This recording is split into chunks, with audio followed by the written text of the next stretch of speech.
వెళ్ళిపోదాం. వాక్యంలోకి వెళ్ళిపోయే ముందు ఒక చిన్న సంఘటన గుర్తు చేస్తుండ.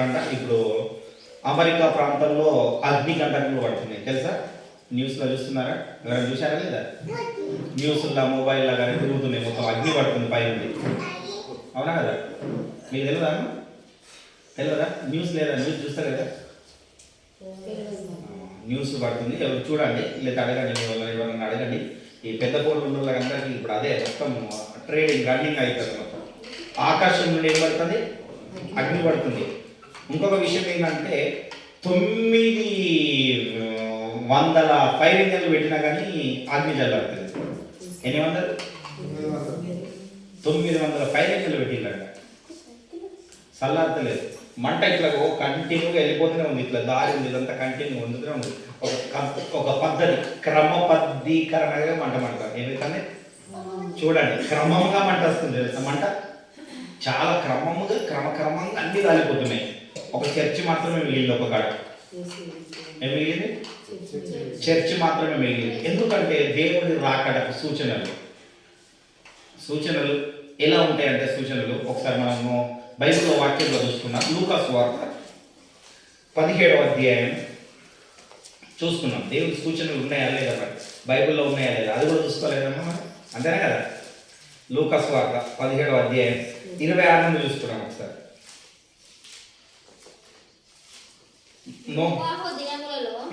జరిగినట్టు మనుష్య కుమారుని దినములలో జరుగును. నోవాహు ఓడలోకి వెళ్ళిన దినము వరకు జనులు తినుచు త్రాగుచు పెళ్ళాడుచు పెళ్లి తీయబడుచుండి ఉండిరి. అంతలో జల ప్రళయము వచ్చి వారందరినీ నాశనం చేసెను. ఒకటి ఫస్ట్ ఏంటంటే నోవాహు దినంలో జల ప్రళయం వచ్చి నాశనం చేసింది. రెండోది లోతు దినములో జరిగినట్లు జరుగును. జనులు తినుచు త్రాగుచు కొనుచు అమ్ముచు నారు నాటుచు ఇల్లు కట్టించుచు ఉండిరి. ఏం కడుతుందట? అయితే లోతు సొదొమ విడిచిపోయిన దినమున ఆకాశము నుండి అగ్ని గంధకములు కురిసి వారందరినీ నాశనం చేసెను. చాలు. ఏంటంటే ఏం జరిగిందంటే లోతు దినంలో రెండు జరిగినాయి. మన జీవితంలో రెండు చూసినాం. మనం జల ప్రళయం చూసినాము, ఇప్పుడు అగ్ని గంధకాలం చూస్తున్నామా లేదా? చూడలేదా? వర్షాకాలంలో మా వరంగల్ అయితే మొత్తం మునిగిపోయింది. మొత్తం ఏమైపోయింది? ఆహారం లేక ఒక్కొక్కరు అల్లడించిల్లు, ఇల్లే మునిగిపోయినాయి. ఫస్ట్ ఫ్లోర్ మొత్తం మునిగిపోయినాయి. ఏమైపోయినాయి? జలప్రలయం ఇక్కడే ఒక కానే కాదు, వరంగల్ ఒక దగ్గరనే కాదు, అంతటా చాలా దిక్కుల ఆంధ్ర కానీ అటు కానీ ఇంకా వేరే సైడ్ అయితే కేదార్నాడు అటైతే ఘోరమైన జల ప్రవాహం వచ్చింది, తెలుసా? అర్థమైందా? సరే, అలాంటి జల ప్రళయం వచ్చింది మొదటిది, అర్థమైందా? రెండవది అగ్ని గంధకములు జరిగింది. ఈ రెండు జరిగినాయి. అగ్ని ఆరదు, పురుగు చావదు. గుర్తు పెట్టుకోండి. అక్కడ ఉన్నదంటే ఎంత వస్తుందంటే అది రావడానికి గల కారణం కూడా చెప్తాను నేను. ఏం చేసిందంటే మంచి సిటీ ఏదైనా ఇప్పుడు ఎగ్జాంపుల్ మన జాగారం ఉన్నది, ఈ మన తెలంగాణలో జాగారం మంచి సిటీ అనుకోండి. పోనీ మన స్టేట్కి ఇది ఒక పెద్ద నగరం అనుకోండి, ఏది మన భారతదేశానికి ఇది పెద్ద నగరం అనుకోండి. ఇక్కడ ఎవరు నివసిస్తారు? మంచి నగరంలో చాలా ధనికులు నివసిస్తారు. అర్థమైనా? అందరు చూడు సువార్త చేయడానికి ఎక్కడికి వెళ్తారు? సిటీలోకి వెళ్తారు. తెలుసా? ఎందుకు వెళ్తారు తెలుసా? ఇప్పుడు హైదరాబాద్ సిటీలో చూడండి, ఎవరు మాకు హైదరాబాద్ దేవుడు దర్శనం చూపించండి, అక్కడ మాకు ఒక మినిస్ట్రీ పెట్టాలంటారు. ఎందుకంటే అర్థమైనా? తెలుసా? లేదా? చెప్తాబట్టు, అది కూడా చెప్తాబట్టు. జనాలు ఎక్కువ ఉండడం కాదు, డబ్బులు ఎక్కువ దొరుకుతాయి అక్కడ. హల్లెలూయా. సువార్త చేయడం అని కాదు, డబ్బులు దొరుకుతాయి అని. అందుకని వీళ్ళు ఏం చేసినట్టు ఒక నగరాన్ని మంచి నగరాన్ని నిర్మించుకొని ఒక రాజ్యాంగాన్ని మార్దాం అనుకుంటారు వాళ్ళు. మనకు కదా రాజ్యాంగం మార్దాం అనుకుంటే తలకిందులు చేసింది దేవుడు. కానీ ఆడలో వాళ్ళు రాద్దాం అనుకుని ఏం చేసిందంటే ఒక ప్రకటించుకున్నారు, ఏది దేవుడు లేడు, ఏం లేదు, మనమే దేవుడు అంతమైన అంతరిక్షానికి వేరు అన్ని కనుక్కుంటాం, అన్నీ అయిపోయింది. ఇక మనిషి చనిపోయిన కూడా బ్రతికిస్తే ఒక పని అయిపోతుంది. ఇక అది కూడా కనుక్కున్నాం, ఎక్కువ రోజులు జీవించడానికి కూడా కనుక్కున్నాం అనుకున్నారు. వీళ్ళు కనుక్కొని చేసుకోవడం ఏం చేసిందంటే దేవుడికి ఏం చేసిందంటే ఓటింగ్ చేసింది. మనిషి దేవుడి కంటే ఎక్కువ పోల్చుకున్నారు. హల్లెలూయా. పోల్చుకొని దేవుడికి మాత్రం సింహ ఇచ్చేది. మరి దేవుడే కదా హీరో. మన జీవితంలో ఎవరు హీరో? కొంతమంది అంటారు కదా తల్లిదండ్రులు అంటారు. నేనైతే అస్సలే చెప్పు తల్లిదండ్రులు, ఓపెన్ చెప్తున్నా.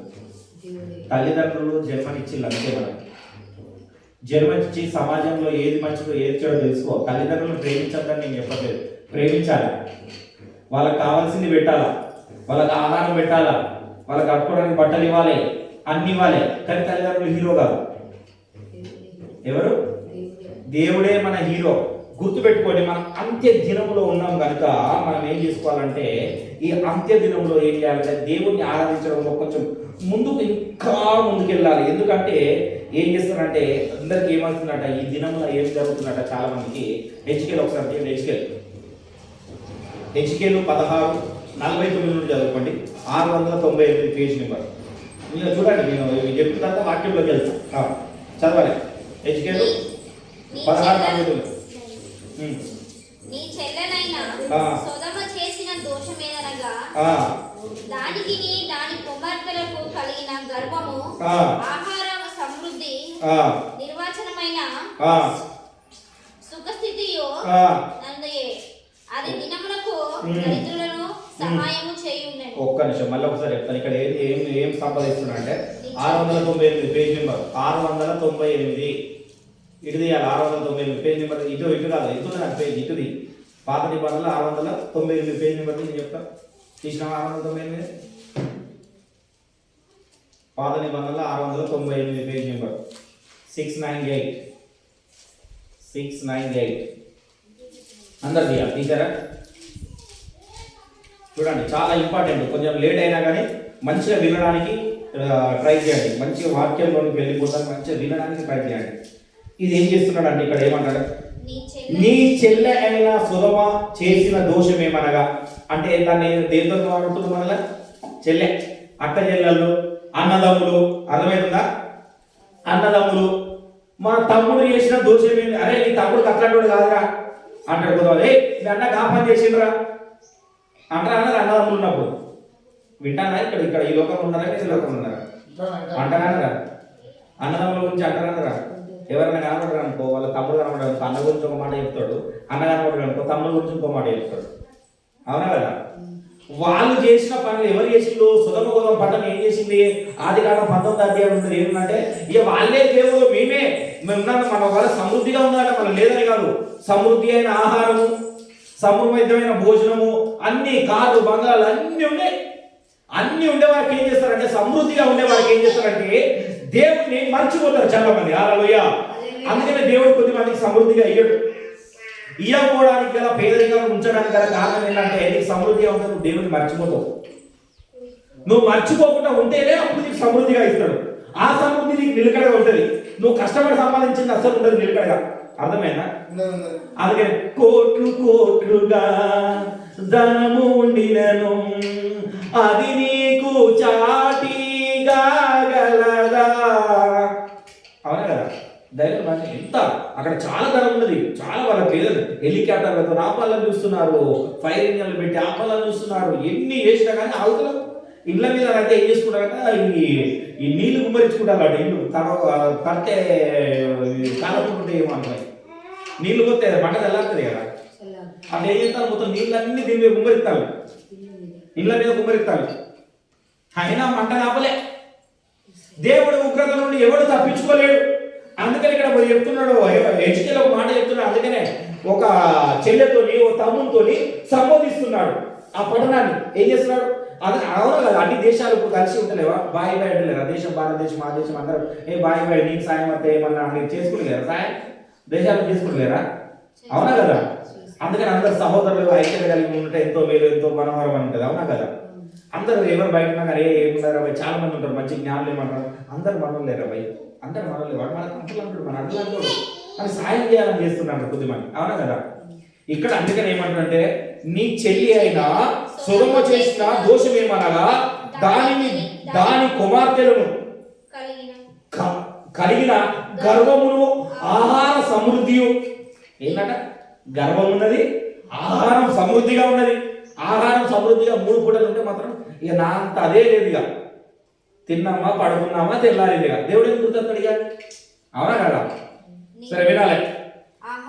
నిర్వచనమైన సుఖస్థితిను నన్ను ఆ దినములకు దరిద్రులకు సహాయం చేయకుండాను. అంటే వాళ్ళు ఏమనుకున్నారంటే సంతోషం ఇడినారు అందరు నన్ను చూడాలి, డబ్బు ఉన్నది, సుఖం ఉన్నది, అన్నీ ఉన్నాయి, ఇక ఇంకోటి సహాయం ఎందుకు ప్రభావి, వాడు పక్క కొంటాడు వెళ్ళిపోతే నాకెందుకు, నాకేమదు, నేనే దేవుణ్ణి, ఏంది నేనే దేవుని. అప్పుడు రాజులు రాజరికాలు ఉండేది, రాజు ఏం చెప్తే అది, అవునా కదా, రాజు ఏం చెప్తే వాళ్ళందరికి చేసేది.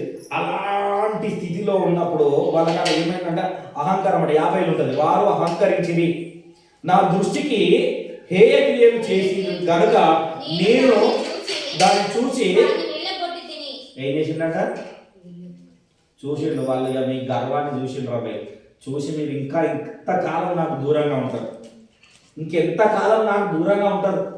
ఆ గర్వాన్ని చూసి ఏం చేసిండట, వెళ్ళగొట్టేసిండు. హల్లెలూయా, వెళ్ళగొట్టిండు. కనుక మనం ఏం చేస్తున్నామంటే చాలా మందికి మనకు ఉన్నది ఏంటంటే దేవుడి దగ్గరికి వస్తున్నాం, మనకు దేవుడు అంతంత తెలుసు, తెలియని ఏమున్నది, మనకు దేవుడి గురించి తెలియని ఏమున్నదా, అవునా కదా. ఆదివారం అట్లా పోవాలి, వాక్యం చెప్తాడు అయ్యగారు, వాక్యం వినాలి, 2 పాటలు పాడాలి, మంచిగా ప్రార్థన చేయాలి, మనకు కలిగిన దగ్గరికి వెళ్ళి దేవుని కాంకేయాలి, కథ మళ్ళీ వెళ్ళాలి, మళ్ళీ ఆదివారం రాగానే మళ్ళీ రావాలి, సేమ్ రొటేషన్. కానీ జీవితాలు అలా రొటేషన్ కాదు. మనం పూర్తిగా ఆయన మహిమలోనికి కడగబడాలి. యేసుక్రీస్తు వచ్చి ఏం చేసిందంటే మాదిరికరంగా ఉండడం నేర్పించిన ఆయన ఏం చేసిండు, సమాజ మందిరానికి సమయానుకూలంగా వెళ్ళాడు, సమయానుకూలంగా బైబిల్ చదివాడు, ఏం చేసిండు సమయానుకూలంగా. ఆయన ఏంటంటే ప్రార్థన చేసిండు, ప్రార్థన ఎలా చేయాలో కూడా నేర్పించిండు, ఏ విధంగా జీవించాలని నేర్పించిండు, ఏ విధంగా నడవాలని నేర్పించిండు. ఒక బైబిల్లో 12 సంవత్సరాలప్పుడు వాళ్ళ తండ్రికి సహాయం చేస్తున్నాడు, కనబడుతున్నాడు, కానీ మన 30 సంవత్సరాల దాకా కనబడాడు బైబిల్లో, గుర్తుపెట్టుకోండి. మరి ఆ 12 నుండి 30 సంవత్సరాల మధ్యలో ఏం చేసిండు యేసు ప్రభు, పని చేసిండు వాళ్ళ డాడీ. హల్లెలూయా, అంతే కదా. 12 దాకా దేవుకుతాడు కదా, సహాయకుడుగా ఉన్నాడు తండ్రికి. యోసేపుకి ఏం చేస్తుండు, సహాయకుడుగా ఉన్నాడు. 30 సంవత్సరాల నుండి సేవకుడిగా తయారైపోయాడు ఆయన. ఆ సమయం వచ్చింది, 3.5 సంవత్సరం చాలా గొప్పగా చేసిండు. ఆ 3.5 సంవత్సరములు ఎంత జీవితం చూపించాలో మనుషులకు అంత జీవితాన్ని చూపించాడు. కనుక మనం ఏం చేస్తున్నామంటే ఎలాంటి వారిగా ఉంటున్నామంటే, ఒకసారి మనం కొన్ని ఉపమానాలు చెప్పుకున్నాం. ఈరోజు 3 ఉపమానాలు చెప్తాయి, వాక్యంలోకి వెళ్ళిపోతా. ఈరోజు 3 ఉపమానాలు చెప్తాయి. ఎందుకు నేను గుర్తు చేసిన అంటే సుగమ పడడం ఎందుకంటే దేవుడు రావడానికి రాకడ సిద్ధంగా ఉన్నది కనుక మనం ఇప్పుడే మారు మనసు పొంది ఆయన సన్నిధానంలో ఇంకా ఏమన్నా ఉన్నా మనం కడుక్కొని ఇప్పటి నుండి నీతిగా నిలబడాలి. ఇన్ని రోజులు ఎట్లున్నామో ఏం కాదో తెలియదు, గుర్తుపెట్టుకోండి. ఇన్ని రోజులు గతాన్ని వదిలేసాను, పక్కన వదిలేసాను, దాన్ని వెనుక వదిలేసాను. ఇక నుండి మనం ఎలా ఉంటున్నాం అన్నది దాన్ని ఇప్పుడు మనం కలుపుకోవడం మొదలు పెట్టుకోవాలి. హల్లెలూయా.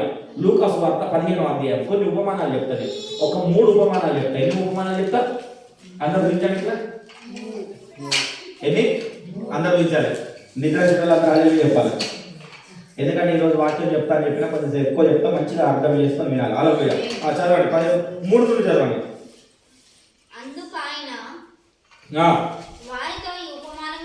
ఎవరు చెప్తాడు, యేసుక్రీస్తే చెప్తాడు ఉపమానం. మీలో ఏ మనుషునికైనాను 100 గొర్రెలు 100 గొర్రెలు కలిగి ఉంటే వాటిలో ఒకటి తప్పిపోయిన ఎడల అతడు ఆ 99ని అడవిలో విడిచిపెట్టి తప్పిపోయిన దాని కొరకు దాన్ని వెతక వెళ్ళగా అది దొరికినప్పుడు సంతోషముతో దానిని తన భుజము మీద వేసుకొని ఇంటికి వచ్చి తన స్నేహితులను పొరుగు వారిని పిలిచి, మీరు నాతో కూడా సంతోషించుడి, తప్పిపోయిన నా గొర్రె దొరికినదని వారితో చెప్పును కదా. సరే ఆపండి, కొంచెం ఆపండి. ఇక్కడ ఏంటంటే ఒక ఉపమానం ఏం చెప్తున్నంటే, ఒకరికి 100 గొర్రెలు ఉన్నాయి, గొర్రెలు కావడానికి పోతాను. ఏం చెప్తాను, మనమే పోతాను. ఇక్కడ ఇట్లా చూసుకొని చెప్తాను. ఏం చెప్తాను, మనం గొర్రెలు కాయడానికి 100 గొర్రెలు పట్టుకొని పోతాను.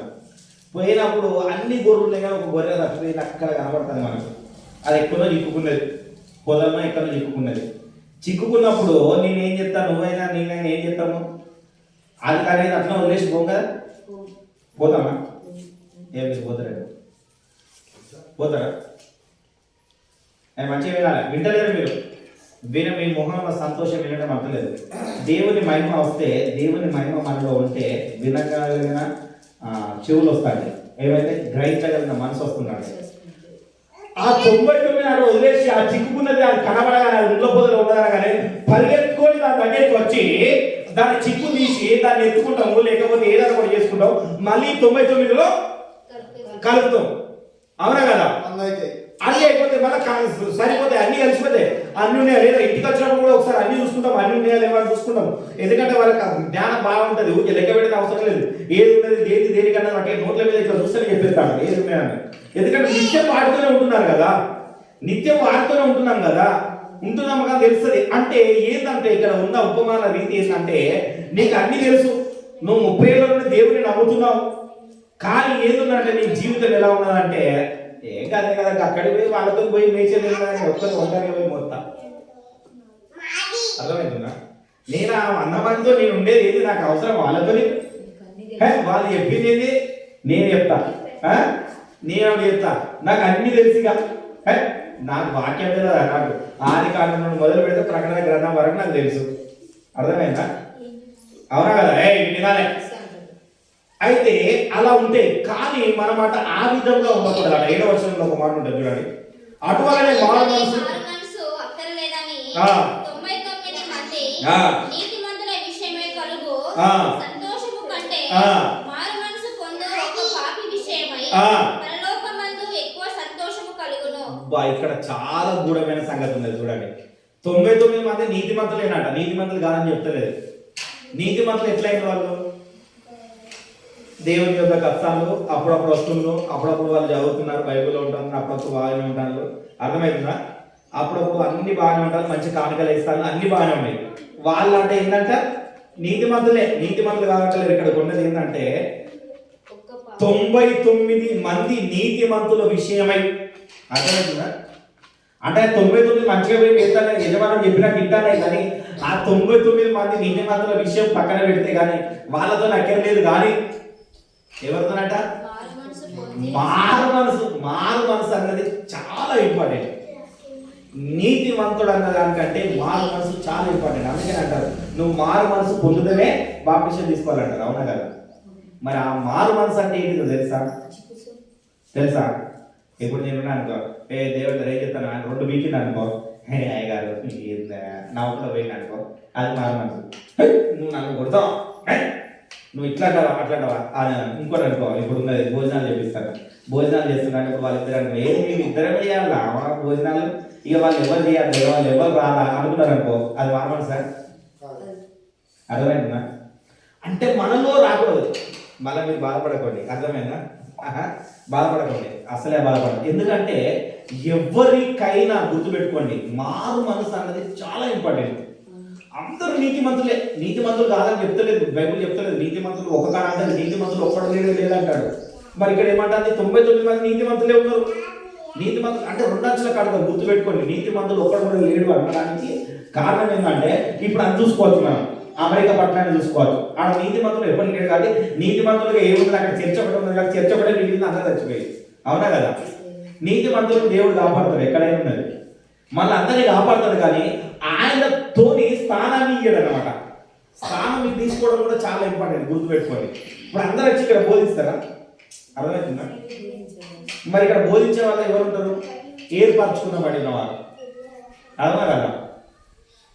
ఏర్పరచుకున్న వాళ్ళు ఉంటారా, లేదా నార్మల్గా ఉన్న వాళ్ళు ఉంటారు? అందరూ కొంతమంది ఇప్పుడు ఈ మధ్యలో ఏంటంటే అందరూ మేము పాస్టర్లు అంటారు. ఏంటంటే 10th పాస్ అయిన వాళ్ళందరూ కూడా నాలాగా 10th పాస్ అయిన వాళ్ళందరూ కూడా పాస్టర్లు తిరుగుతారు. హల్లెలూయా, హల్లెలూయా. అర్థమైందా? ఎందుకు తిరుగుతారు? మరి ఎందున్నదో ఏమో నాకు తెలియదు. మరి పాస్టర్లకే 2 అంతల శిక్ష ఉంటుంది, విశ్వాసులకు 1 అంత శిక్ష. అర్థమైందా? దేవుడు ఒక్క దెబ్బనే కొడతాడు విశ్వాసుల్ని, పాస్టర్లు మాత్రం 2 సార్లు కొడతాడు. ఒక దెబ్బకి తట్టుకోలేకపోతున్నాం ప్రభావం అంటే 2 దెబ్బలు కొట్టి తట్టుకుంటామా? అవునా కదా? అందుకని ఇక్కడ ఏమంటున్నాడు అంటే 99 నీతిమంతులను వదిలేసే కానీ ఆ పాపముల నీతి నుండి ఆ తప్పిపోతున్న ఆ ఒక్క గొర్రెను వెతికి రక్షించడంలోనే పరలోక రాజ్యంలో సంతోషం కలదు, అదే సమాధానం కలదు. ఇది ఫస్ట్ ఉపమానం, గుర్తుపెట్టుకోండి. ఏ ఉపమానం అంటే ఇప్పుడు 2వది ఉంటుంది కదా, చూడండి. ఇంకో 8వ వచనం చూడండి. ఏ స్త్రీకైనను 10 వెండి నాణెములు ఉండగా వాటిలో ఒక నాణెము పోగొట్టుకొను కంటే ఆమె దీపం వెలిగించి మంచిగా చదివినాను. పోగొట్టుకుంటే ఆమె దీపం వెలిగించి ఇల్లు ఊడ్చి అది దొరుకు వరకు జాగ్రత్తగా వెతకదా. అది దొరికినప్పుడు తన చెలికత్తను పొరుగు వారిని పిలిచి నాతో కూడా సంతోషించి నేను పోగొట్టుకునే నాణ్యం దొరికినని వారితో చెప్పాను కదా. అర్థమైందా? ఇప్పుడు ఇంకొక ఉపమానం, రెండో ఉపమానం మంచిగా గుర్తుపెట్టుకోండి. ఎందుకు ఈ ఉపమానాలు చెప్తున్నానంటే లాస్ట్కి చెప్తాను. మీకు ఉపమానం ఎందుకు చెప్పినా మీకు అన్నదన్నా మీకు అర్థంగా చెప్తాను. ఎవరి దగ్గర 100 రూపాయలు నేను అనుకో, ఓ 100 రూపాయలు వేరే అనుకో, ఇంట్లో చీకటి ఉన్నాయి, అప్పుడు ఏం చేస్తాం మనం? ఇప్పుడైతే ఫోన్ లైట్లు వచ్చినాయి, లేదా అప్పుడు దీపాలు ఉన్నాయి. ఆ దీపం పెట్టుకొని చూస్తామో చూడమా ఇంట్లో ఎత్తులాడతామా ఎత్తులాడమా 100 రూపాయలు 100 రూపాయలు వదిలిపోయి మన దగ్గర పోయిన ఏమొచ్చి అన్న వదులుకుంటామా? పోతామా? మొన్న అంట లక్షల పనికి పోయిన కదా డబ్బులు పోయినాయి అంట. ఎప్పుడు నేను వచ్చినప్పుడు పోయినసారి ఒక ఏది చెప్పింది అర్థమైనా ఇంత 3000 ఎంతో పోయినాయి అంట. పోతే 3000 గురించి మొత్తం ఎత్తుకున్నాడే. ఎత్తుకునేదా పైసలు పోతే ఎవరైనా పోతారా? దొరుకుతారు, ఎత్తుతారు. అది దొరికినప్పుడు ఎంత సంతోషం ఉంటుంది. ఎందుకంటే ఇంతసేపు అలసటగా ఉన్నాం కదా, ఎత్తి ఎత్తి యాస వచ్చింది, భయం వచ్చింది, అయ్యో అవి పోయినాయో ఏదో అన్న భయం గుగులు మనలో ఉంటుంది. ఉంటుందా ఉండదా? ఉంటుంది.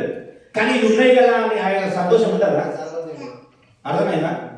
అయితే 900 ఉన్నాయి కదా, 100 రూపాయలు పోతుంది 1000 రూపాయలు అలా అని అనుకుంటామా? ఆ సంతోషం ఉంటుందా? పోయి నువ్వు ఖర్చు పెట్టినా అనుకో ఆ విధానం వేరుంటుంది. అవునా కదా? నువ్వు ఖర్చు పెట్టకుండా పోతే నీలో బాధ అది ఉంటుంది. ఏముంటుందా? దేవుడు కూడా అదే చూస్తున్నాడు మీలో నుండి. ఏం చూస్తున్నాడు? నువ్వు ఎప్పటి చెప్ప ఎరువులలా ఉంటున్నావు అంటే నీ కారణం ఏంటి? నువ్వు దీవించబడకపోవడానికి గల కారణం ఏంటి? నీలో ఇంకా మారు మనసు లేదు. అందుకే ఇప్పుడు చెప్పాను కదా, ఒక మారు మనసు పొందడం. నువ్వు దీవించబడాలంటే ఇంకా నీలో ఏమన్నా దేవునికి దూరమైనది ఏమన్నా ఉన్నదా? అర్థమవుతుంది? రెండో విషయం ఏంటి? నీలో ఇంకా ఏమో ఉన్నది. అర్థమైంది? మనకు తెలియట్లేదు. నేను అనుకుంటా నేను పడ్డాను నాకు దెబ్బ తాకినాక ఇంకా నాలో ఏమో ఉన్నది. ఇంకొక విషయం తెలుసా? దేవుడు నాకు ఒక విలేజ్ చూపించాడు. ఆ విలేజ్కి నేను పోతలేను, అనుగురించి ఆలోచించు నేను. అర్థమైనా?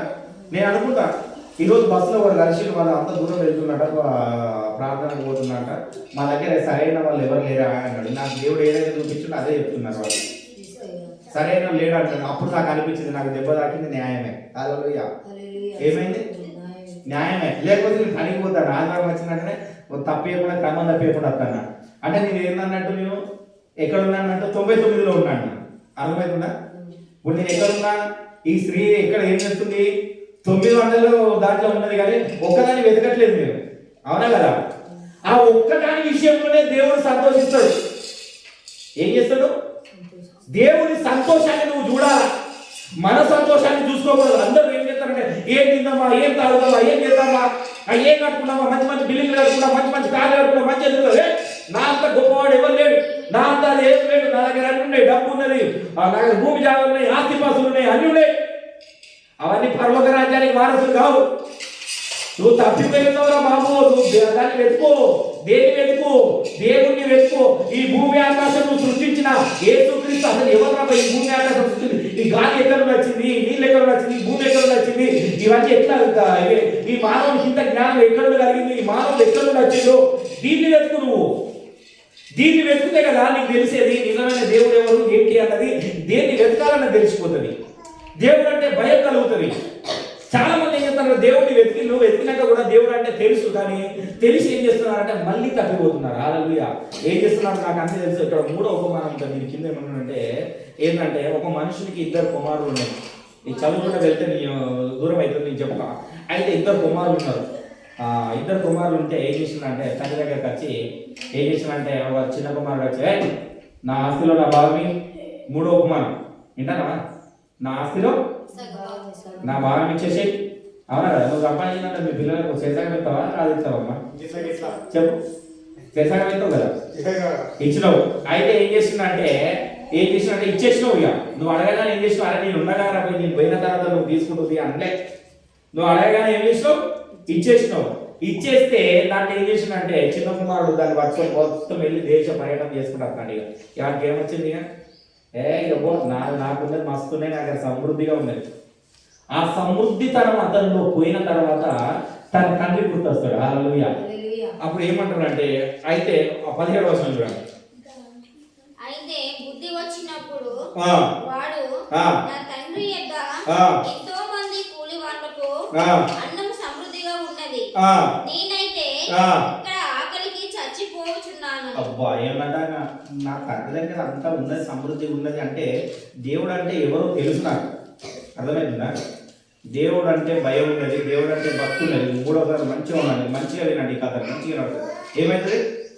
దేవుడు దగ్గర నుండి అన్ని తెలుసు, అన్ని ఉన్నాయి. అక్కడ తిని మంచిగా ఉండకుండా అరే పరలోక రాజ్యం ఉన్నది రాబోయే దేవుడితో ఉంటే అన్నది అన్ని తెలుసు, ఆడికి తెలుసు. అక్కడ నుండి ఏం చేసినాడు? అన్ని నాకు తెలిసినాయి కదా, దేవుడు నాకు అన్ని తెలియపరచండి, ఇంకేంది నాకు అన్ని తెలిసింది అని ఏం చేసిండు? ఏ ఇష్టం సారంగా బ్రతకడం నేర్చిండు. నా ఇష్టం, నా రాజ్యం, నా ఇష్టం అని బ్రతకడం నేర్చినప్పుడు వారికి బాధ కలిగిందట. మొదట ఏం కలిగింది? ఆకలి అవుతాడు. ఏం లేవు, బట్టలు లేవు, ఏం లేవు, అన్ని మొత్తం వాడి ఏంటంటే ఓ దీన స్థితికి వచ్చేది. అంటే జబ్బు పట్టిన అనుకున్నాం తీయాలి, మనకు అర్థమయ్యేట్టుగా ఓ పనికిరానోడు అయిపోయింది. కాబట్టి పనికిరానోడు అయినప్పుడు వారికి మళ్ళీ గుర్తొచ్చింది ఏంటంటే, మళ్ళీ ఏంటంటే అందుకని అంటారు కదా, మొదటి వారు కడపడి వారు అవుతురు, కడపడి వారు మొదటి వారు అవుతుడు. ఈ మొదటివాడే వీడు మొదటివాడే. వీడు ఏం చేసిండు? గర్వం వీళ్ళు పెరిగి వీడు కడపడివాడు అయిపోయాడు. హల్లెలూయా. ఏమైపోయింది? కడపడివాడు అయిపోయి ఆ కడపడి అయిన తర్వాత వాడి స్థితి ఇంకా మారకపోయే వరకు వాడు అప్పుడు గ్రహించి ఏం చేసిందంటే, నా తండ్రి దగ్గరికి పోతే మళ్ళా బాగుంది అంటే మళ్ళీ ఏం చేస్తారంటే మళ్ళా దేవుని దగ్గర అయ్యా నాకు బాధ కలిగింది, కొంచెం ప్రార్థన చేయండి. ఏమంటారు?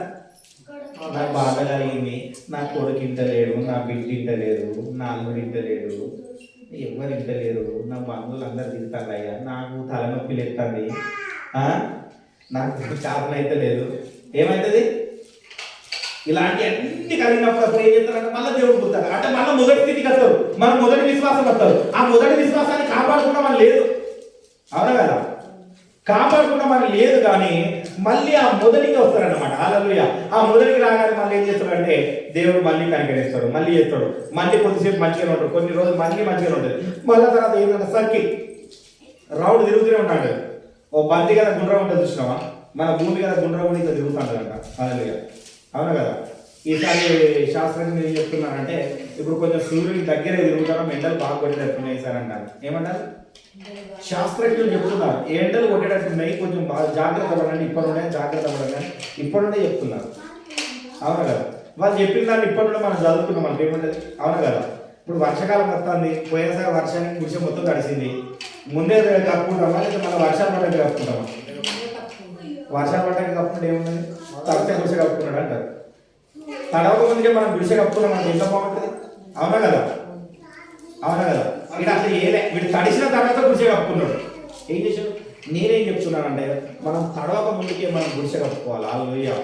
ఏం చేసుకోవాలి? అందుకనే ఇప్పుడు మనం ఏమైనా తప్పిపోయిన స్థితిలో ఉన్నామేమో, ఇప్పుడు అన్ని తెలిసి కూడా అన్ని తెలుసు తెలియదు అంటే నేను ఇక్కడ బైబిల్ చెప్తుంది నువ్వు నీతిమంతుడు కాదంటే నేను, కానీ ఆ నీతిలో నువ్వు కొంచెమైనా తప్పిపోతున్నావేమో, దాంట్లోకి మళ్ళీ మారు మనసులోకి రా. అర్థమైంది నేను చెప్పేది?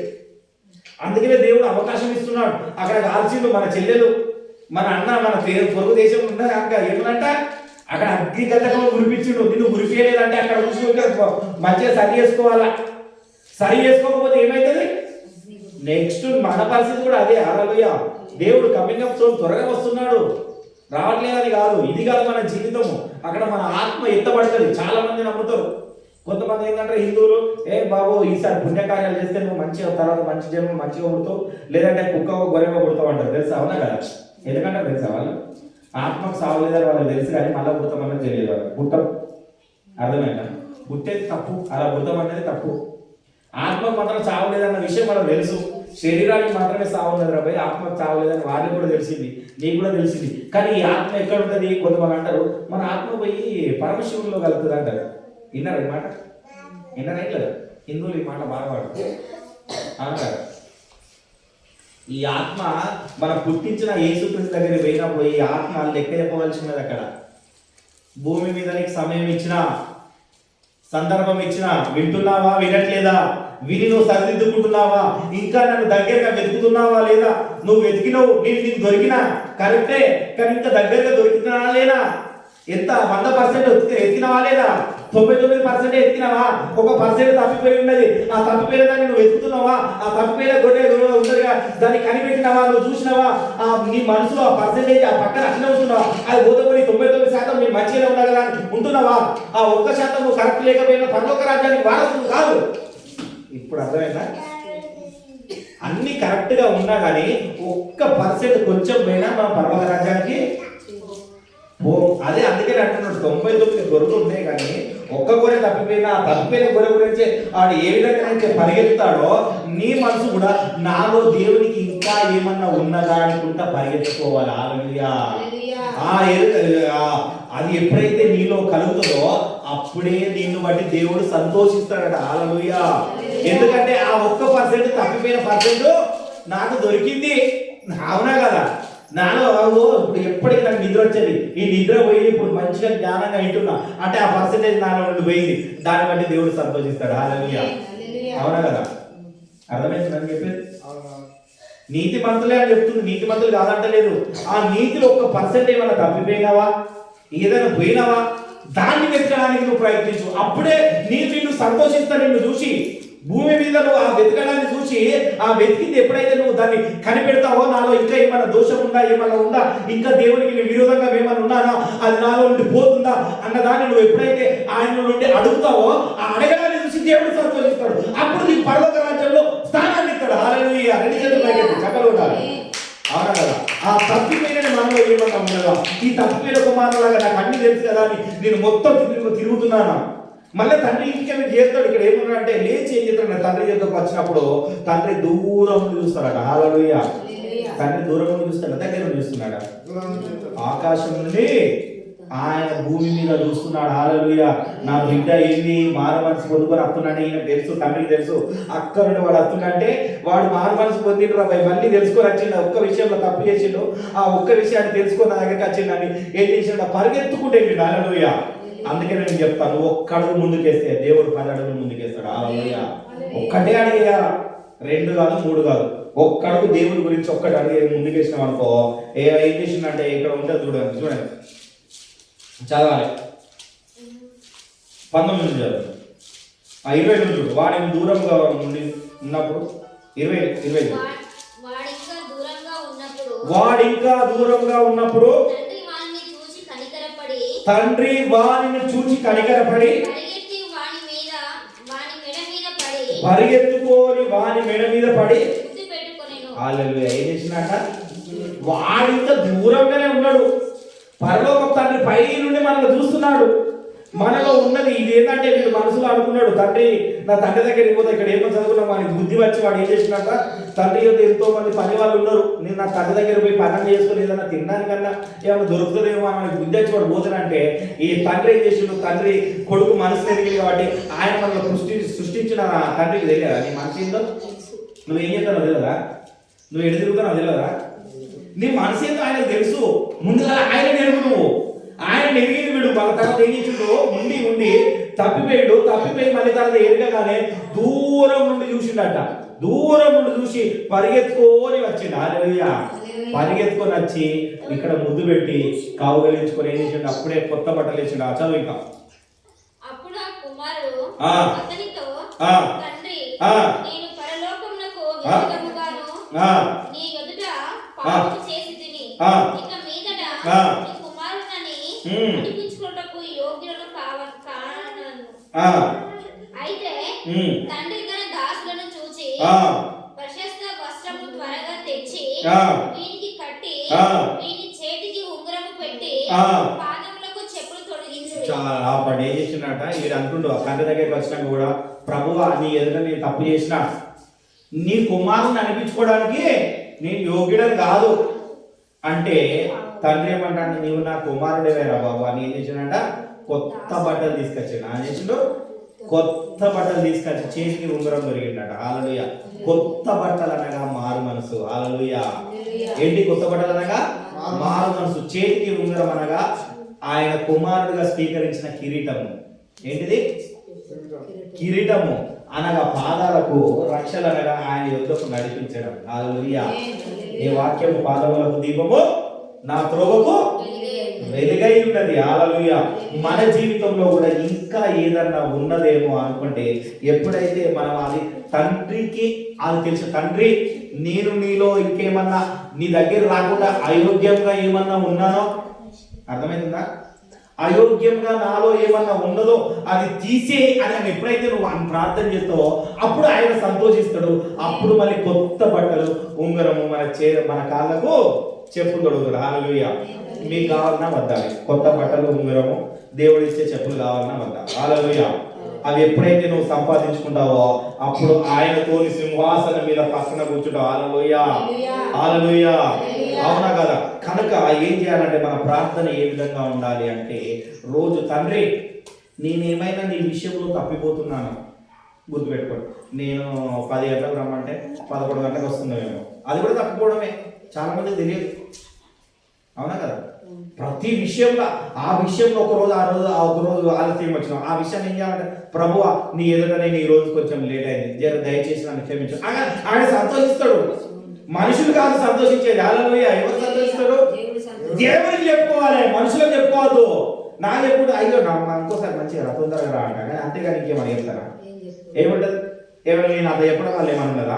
ఆ విషయాన్ని నీకు నువ్వు ఎరిగి నువ్వు ఒక్కసారి దాన్ని ఆ విషయంలోకి ముందు వెళ్ళమనుకో, దేవుడు అలా పరలోక రాజ్యంలో సంతోషిస్తాడట. హల్లెలూయా. ఆ సంతోషం కలగాలి, ఈ సంతోషం కాదు. ఎందుకంటే 1000 ఏళ్ళ ఆయనతో పాలన ఉన్నది మనకు. ఈ 80 ఏళ్ళ జీవితానికి అకలతొకలం అవుతున్నాం, మనం అకలతొకలం అయిపోతాం. అయ్యో ఏం తిందాం, రేపు ఏం తాగుతాం అన్నట్టున్నాం. మరి 1000 ఏళ్ళ పాలనలో ఆయన పక్కన కూర్చోకుండా కింద ఉన్నామనుకో, ఆ 1000 ఏళ్ళు ఎట్లా కాలుతాం తెలుసా మరి? అవునా కదా? చిన్న మంట తాకితే మనం తట్టుకోలేము. ఏదైనా వేడిగున్న వస్తువుని పట్టుకుంటామా? వేడిగున్న వస్తువుని తినడానికి మనం ఇష్టపడతాం. ఎక్కువ కొంచెం చల్లారగా తింటాం, కొంతమంది గోరువెచ్చగా వేడుంటే తింటారు. అవునా కదా? బాగా వేడుంటే నువ్వు మంటల్లో నీ చేయి పెట్టాలని పెడతావా? చిన్న మంటకే నువ్వు తట్టుకోలేవు. అలాంటి అగ్ని గంధకంలో కురిపిస్తాడు ఆయన. ఆ అగ్ని గంధకంలో నుండి నువ్వు రావాలంటే, నువ్వు మేల్కొనాలి, నువ్వు రక్షింపబడాలి, నువ్వు అక్కడ నుండి నువ్వు దూరం ఉండాలంటే నువ్వు ఏం చేయాలి? నువ్వు నీలో ఇంకేమైనా చిన్నగా ఉన్నదేమో, 99% నువ్వు ఆయన నీతిగా కనబడుతున్నావేమో, ఇంకో పర్సెంట్ ఏమైనా తక్కువ ఉన్నదేమో, అదేంటిదో మనం ఒకసారి కనుక్కొని మనలో మనం కూడా ఏం చేసుకున్నాం, సరి చేసుకొని ఆయనకు దగ్గరగా ఉన్నాం. అందరం లేచినట్టయితే ప్రార్థన చేసుకున్నాం. మనలో ఇంకా ఏమన్నా, ప్రభువా నీకు నాకు ఇంకేమన్నా ఉన్నదేమో దాన్ని తీసివేయండి అని ప్రార్థన చేసుకున్నాం. అందరం ప్రార్థన చేసుకున్నాం. అందరూ